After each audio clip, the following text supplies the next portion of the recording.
Barakatuh.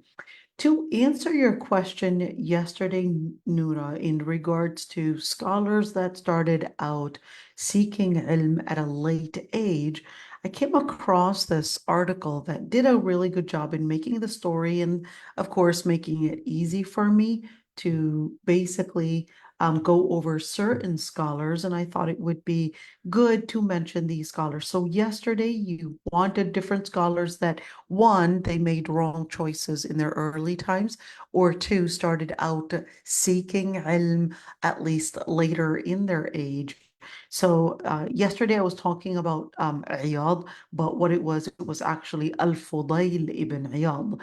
And Dhahabi, remember Dhahabi, we talked about Siyar Alam al-Nubala, and this is what he's actually in this article. He did a really good job in where he went to the resources, Siyar Alam al-Nubala, and I would say credible resources in mentioning some of these scholars.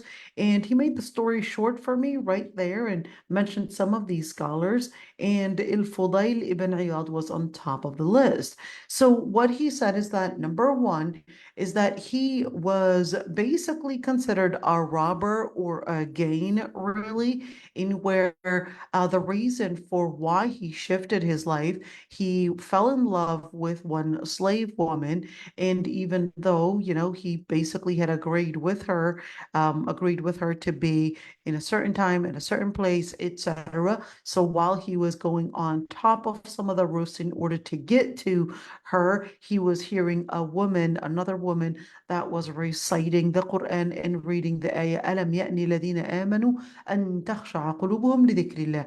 Is it not yet ready and time for the believers to have their hearts tremble for the word of Allah subhanahu wa ta'ala? And that's when he overheard such a recitation and he felt it was really directed at him. And he said, Verily, O Lord, it is now time.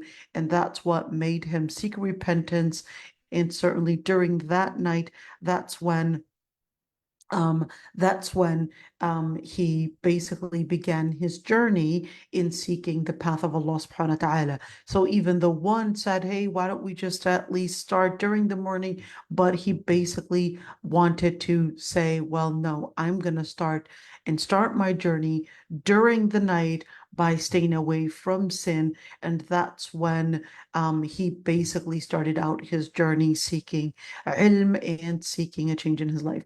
Ibn Hazm, even though we mentioned before that Ibn Hazm was basically trained and taught within the palaces of Al-Andalus, but it's really important to mention that his life wasn't always necessarily on the path of ilm, or let me say at least the path of let's say being steadfast on Islam. So here, Ibn Hazm al-Andalusi, the main reason what shifted him into learning fiqh, and fiqh, we're talking about the Islamic legislature, is when he had attended a funeral prayer. So he enters the masjid, and then he basically, right when he enters the masjid, he didn't even pray the 2 rak'ahs when entering the masjid. So a man comes to him and says, well, you have to get up and pray 2 rak'ahs for entering the masjid.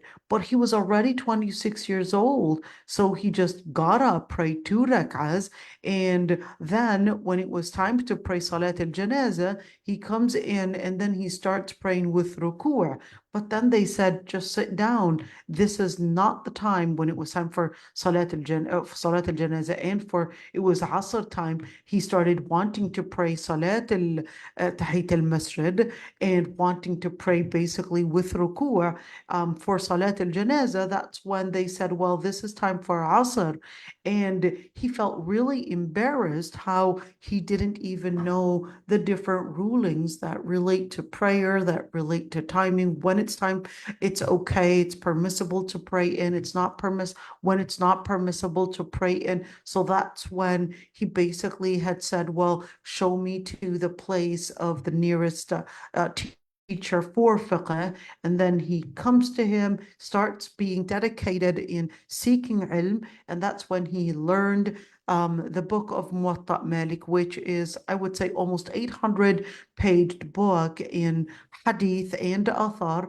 And that's when he basically started teaching, basically started not teaching, but learning al-Muwatta and learning the main durus and the main classes of fiqh. And that's when, of course, he started growing in his knowledge, and of course then moved to Qurtuba in Al-Andalus, currently Spain, and that's when he continued after being 26, and then, of course, certainly continued to learn his Islam. The other scholar we talked about yesterday, Al-Izz ibn Abd salam, he was a Shafi'i scholar, but you could see that Subki in his طبقات الشافعية. So when we look at طبقات الشافعية, that would simply mean it's the book, it's basically the biographies of the different scholars from the Shafi'i madhab.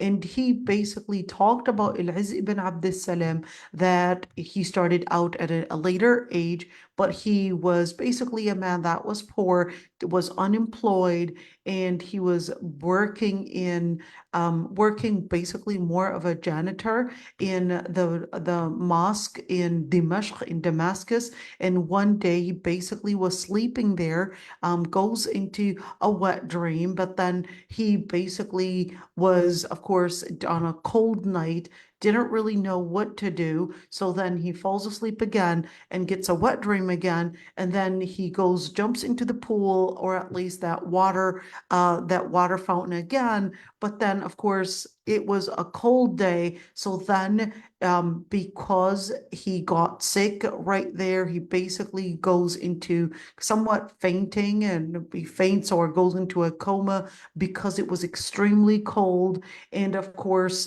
goes into, ironically, but it's just a physical thing, so nothing that he can control, goes into a wet dream again. But then he hears, of course, the adhan when it was time to pray. But then Ibn Abd salam didn't really know what to do. It was time for prayer, didn't know what to do. Okay, what am I supposed to be doing when I'm basically in a state of janaba? What should I do at that moment? That's when Al-Izz ibn Abd salam Al-Izz ibn Abd salam realized that that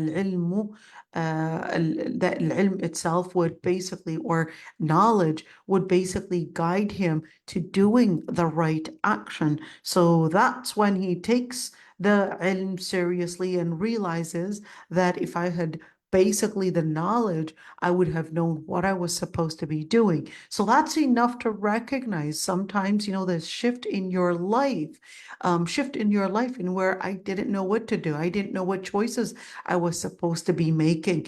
Realized that he was really too ignorant about it. And of course, Al-Izz ibn Abd salam was almost 29 years old when this happened. So he started his ilm and seeking knowledge at age almost 29, 30. The other scholar, his name is Al-Qaffal.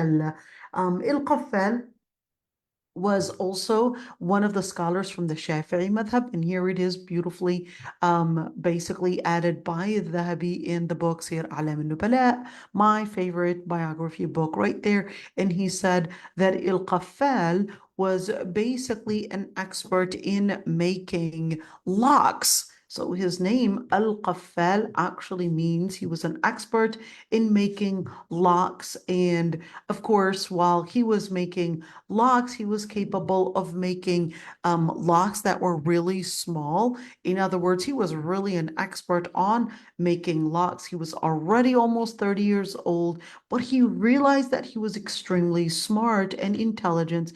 And he realized, well, and he also loved fiqh. So he started using his intelligence to basically reading and studying fiqh. And it became something that he was known with, that he was really smart, really intelligent in his expertise in fiqh. Little by little, he basically started becoming this main person that they would turn to, and certainly becoming known for his knowledge in fiqh. And that's how he became known as one Al-Qaffal said basically the scholar that was an expert in making locks, and also by him recognizing that he was extremely intelligent, recognized his intelligence and decided, well, let me use it for something that is more worthy than making locks. And certainly that was what led him and motivated him to learning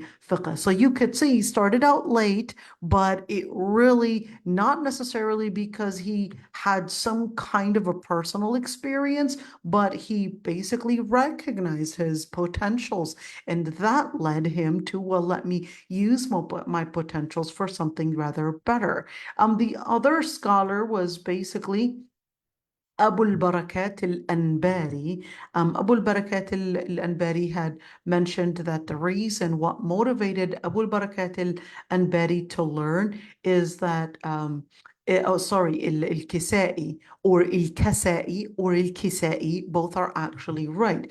Abu al-Barakat al-Anbari had mentioned that what motivated al-Kasai or al-Kisai, both are right, was basically he was sitting with a group of people, and they basically had told him, they're right there reading, but then they told him, well, while he was sitting down, if you are making mistakes and you basically recognize, if it's basically a result of being tired, well, just say you're tired. And if it was really a result of you basically not knowing, well, that's when he recognized that he didn't know. He was really embarrassed to make such silly mistakes, but he basically,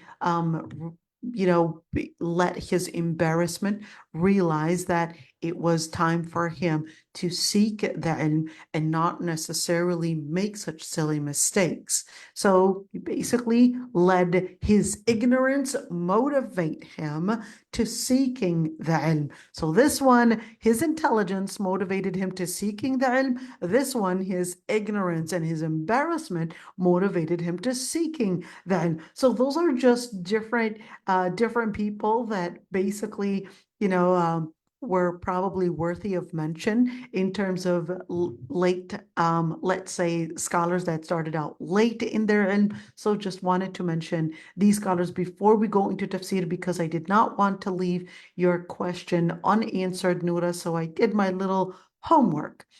Jazakallahu khairan. You never know what, subhanallah, you never know what is gonna help or be the turning point for hidayah. Exactly. Is it necessarily realizing your ignorance? Is it realizing your intelligence? Or is it realizing that it was time for a tawbah and a time to shift my life? In other words, it's a commitment that you have to recognize that where is this shift? Where is the beginning of that conviction going to start from? So it's really, hey, putting in that interest, putting in that potential, putting in that conviction, that's really going to bring about the change. And subhanAllah, I mean, remember yesterday we were in tafsir class, we were going in details about al-fa'l al-hasan, being hopeful and being optimistic. And when the Prophet ﷺ said, إِنَّمَا الْعِلْمُ بِالتَّعَلُّمِ وَإِنَّمَا الْحِلْمُ بِالتَّحَلُّمِ وَمَنْ يَتَحَرَّى الْخَيْرَ يُعْطَى وَمَنْ يَتَوَقَّى الشَّرَّ يُوقَى. We talked about this hadith, and where the Prophet ﷺ said in the hadith, whoever basically puts the effort to seek knowledge, that's the way to find knowledge, and or puts an effort to be forbearant, that's the way that will lead him to being forbearant. In other words, it's basically investing.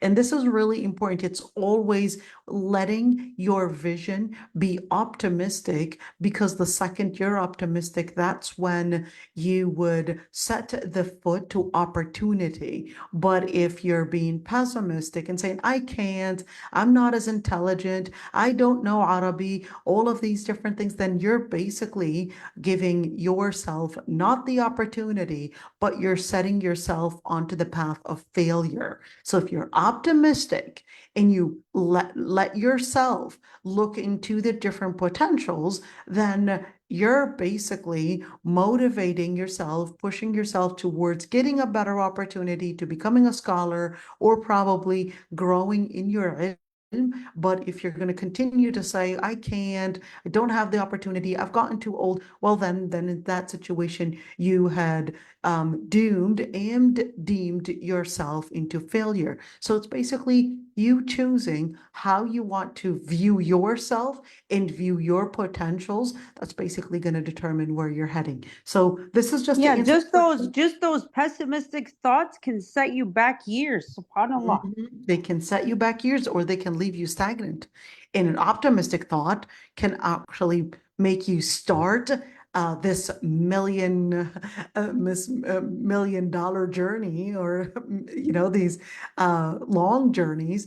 It basically starts with beginning with a step. Never feel that it's going to be too hard or impossible for me. Well, even if you don't necessarily become the biggest scholar in the world, but at least you'll know that once you start your path, that's basically going to mean that you're going to be starting to at least complete some distance. But if you're going to say never, then that situation, you're never really, that is true, you're never going to get past any distance by saying never. So put in the effort, recognize your potentials, and recognize your commitment and your conviction, and set that path, and inshallah it will take you. During our times, we do actually have a couple people that started out later in their times. And I think it would be fair to say Jamaluddin really inspires me. Jamaluddin started late, of course, after even she got married. And of course, after she had reverted to Islam, even got her college degree, but then later on moved to Saudi, memorized Quran, studied Lugha Arabiya as well, and mashallah continued and even got her ijaza in al-Quran. So that's really somebody to really get the inspiration from, and to actually say never. I am already old, or old, and I can't get there. And she even had twins. So just imagine that, having kids, even twins, but still putting the effort, hats up, and a real big salute on that. So it's never too late. Inshallah, we'll be able to do it. Inshallah. So I'm going to stop right there. The